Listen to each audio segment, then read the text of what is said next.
অভিভাবকরা বলেছিলেন, হুজুর গোস্ত আপনার হাড্ডি আমাদের ততদিন পর্যন্ত পড়ালেখা ঠিক ছিল যতদিন পর্যন্ত এখন যখন যে কথা আসছে আমার সন্তানকে আপনি মারার কে, আপনার কাছে পড়ার জন্য দিয়েছি, পারলে পড়বে না পড়লে নাই, চলেও বেয়াদব হয়ে গেছে, বাস আমাকে পিটবে কে, পিটলে তো আমার বাবাই আছে, এখন থেকে আর পড়া নাই, ভালো কোনো আলেম হয় না, ভালো কোনো শিক্ষিত লোক হয় না, যতগুলা পড়ালেখা করে বের হয় সবগুলো বেয়াদব বের হয়। জোরে কোন কথা। এই জন্য এই বেয়াদব গুলো বর্তমানে কোরআন হাদিস আর ইসলামের বিরুদ্ধে কথা বলে। জোরে কোন কথা ঠিক কিনা?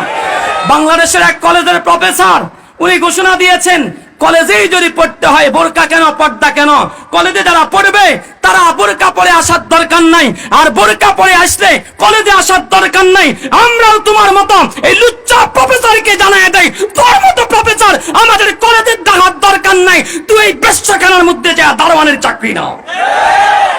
আল্লাহ তাআলা বলেন, বান্দা তোমাকে আল্লাহ তাআলা বিভিন্ন মাধ্যমে পরীক্ষা করবেন বিপদে ফেলে। আল্লাহু আকবার। আল্লাহ তাআলা তোমাকে ক্ষুধা দিয়া, মিনাল আমওয়ালি ওয়াল আনফুসি, ক্ষুধা দিয়া, মাল এবং তোমার নফসের ক্ষয়ক্ষতির মাধ্যমে, ওয়াসসামারাত তোমার ফল ফলাদি ফসলের ক্ষতির মাধ্যমে, ওয়াবাশশিরিস সাবিরিন। আল্লাহ তাআলা জানা দেয় বনি আদমের তাল, এই যে জিনিসগুলো আমি তোমাদেরকে বললাম রে, এই জিনিসগুলোর মধ্য দিয়ে আমি তোমাদেরকে বিপদে ফেলবো।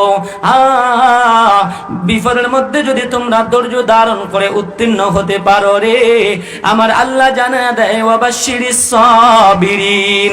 এ বান্দা, ধৈর্যশীল যারা দুনিয়ার জমিনে আসো রে, আমি আল্লাহ ঘোষণা দিলাম ওই ধৈর্যশীলদের জন্য আল্লাহর পক্ষ থেকে খুশখবরি। সুবহানাল্লাহ। তাহলে দুনিয়াতে ধৈর্য ধরা লাগবে কি লাগবে না? বিপদ আসবে, হাজার রকমের বিপদ। এই জমিনে বিপদের শুরু আছে, শেষ নাই।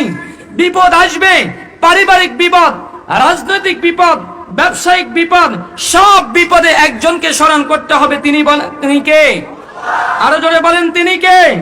ওই আল্লাহকে যদি আমরা স্মরণ করতে পারি তো আল্লাহ তাআলা আমাদেরকে সবগুলো বিপদ থেকে হেফাজত করবেন ইনশাআল্লাহ। দুনিয়ার জমিনে আপনি মনে করছেন আপনার চেয়ারম্যানগিরি, আপনার মেম্বারগিরি আজীবন, আমার ইমামতি আজীবন, আমার বক্তাগিরি আজীবন, আপনার সভাপতি আজীবন, আপনার সেক্রেটারি আজীবন, আপনার মন্ত্রী এমপি আজীবন, আপনার প্রধানমন্ত্রী আজীবন না। ক্ষমতা দেয় একজন, ক্ষমতা দেয় নেয় আবার একজন, ইমামতি দেয় একজন, ইমামতি নেয় একজন, সভাপতি বানায় একজন, আবার সভাপতি নেয় একজন, সেক্রেটারি বানায় একজন, সেক্রেটারি নয় একজন।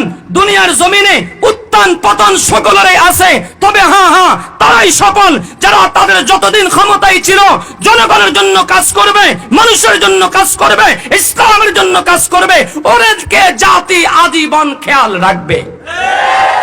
আর যারা ইসলামের বিরুদ্ধে আচরণ করবে, ইসলামের বিরুদ্ধে আইন করবে, জাতি ওরা ক্ষমতার থেকে যাওয়ার পরে, চেয়ারম্যানি হারানোর পরে, মেম্বারি হারানোর পরে, সভাপতি সেক্রেটারি হারানোর পরে জনগণ এদেরকে আস্থা করে নিক্ষিপ্ত করবে। জনগণ কথা ঠিক কিনা?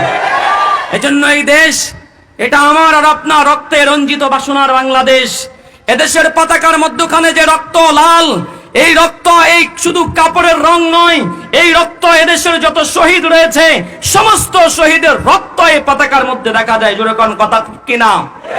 এজন্য দেশটা কারো একার নয়, আমার আর আপনার সকলের। জোরে বলেন কথা ঠিক কিনা?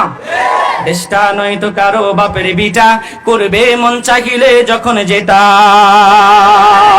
দেশটা লক্ষ মায়ের, দেশটা লক্ষ মায়ের ইজ্জতের নামে কিনা, মাটিতে শুয়ে আছে লাখ শহীদের রক্ত কেনা।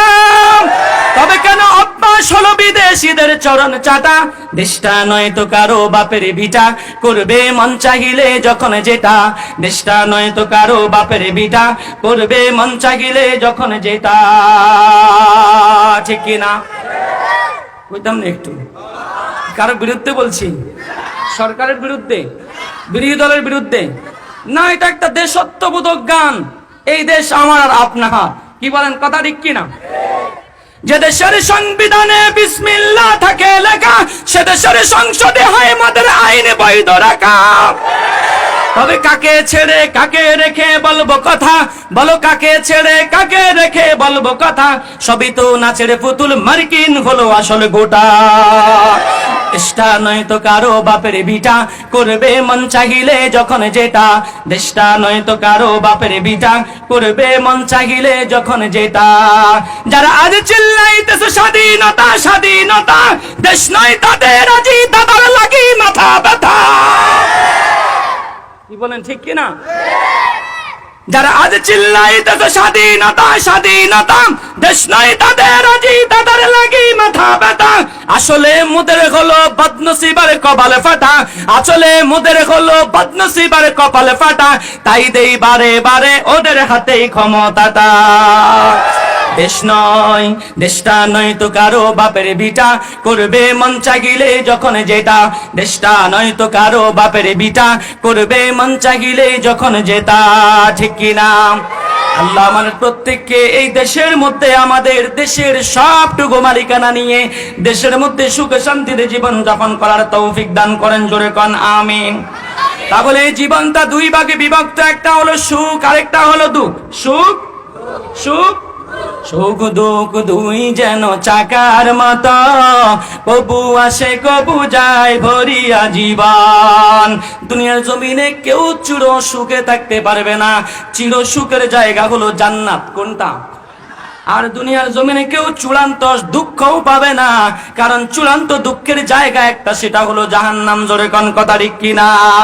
আল্লাহু আকবার। এর জন্য আল্লাহ তাআলা স্থায়ী সুখের ব্যাপারে মানুষদেরকে জানায় দেয়, বান্দা দুনিয়ার জমিনে তুমি সুখ তালাশ করো না, না এই জমিনে তুমি স্থায়ী সুখ পাবা না। সুখ তুমি কোথায় পাইবা? আল্লাহু আকবার। সূরা আরবী বুখারী শরীফের 3246 নম্বর হাদিসের মধ্যে বলেন, আতুনি ইবাদিয়াস সালিহিন মা লা আইনুন রাআত ওয়ালা উযনুন সামিআত ওয়ালা খাতারা আলা কলবি বাশার। আমি আমার নেককার বান্দাদের জন্য একটা জায়গা ঠিক করে রেখেছি, একটা জান্নাত ঠিক করে রেখেছি রে। যেই জান্নাতের কত বড় নিয়ামত, দুনিয়ার জমিনের কোন চোখ সেটা দেখে নাই, কোন কলব সেটা কখনো কল্পনাও করতে পারবে না, কোন কান সেটা আজ পর্যন্ত নিয়ামতের কথা শ্রবণ করে নাই। আল্লাহু আকবার, আল্লাহু আকবার। এরে বান্দা, দুনিয়ার জমিনে চলতে গেলে কত ভয়, শত্রুর ভয়, আবার দেখা গেছে বন্ধু নিজেও মাঝে মধ্যে শত্রু হয়ে যায়। কথা ঠিক কিনা? আমার আল্লাহ জানে আদায় বান্দা, দুনিয়ার জমিনে যত বড় ক্ষমতাশালী হও রে, প্রত্যেকের দিলের মধ্যে ভয় আছে। বর্তমান রানিং মেম্বার ভয় আছে আগামী নির্বাচনে জিতে কি জিতে না। বর্তমান রানিং চেয়ারম্যান ভয় আছে আগামী নির্বাচনে জিতবে কি জিতবে না। আমার আল্লাহ বলে, বান্দা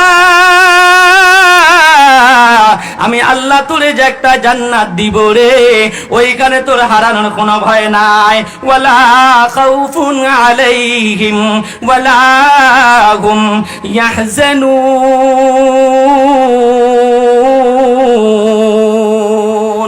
আল্লাহ তাআলা বলে, বান্দা ওই জান্নাতের মধ্যে কোনো ভয় নাই, ভয় নাই। ওই জান্নাতের কোনো মধ্যে কোনো ভয় নাই। চির সুখে তুমি যাইবা। সুখের জায়গা তুমি তালাশ করছো দুনিয়ায়, না না না, চির সুখের জায়গা তো আমি আল্লাহ বানায় রাখছি জান্নাত।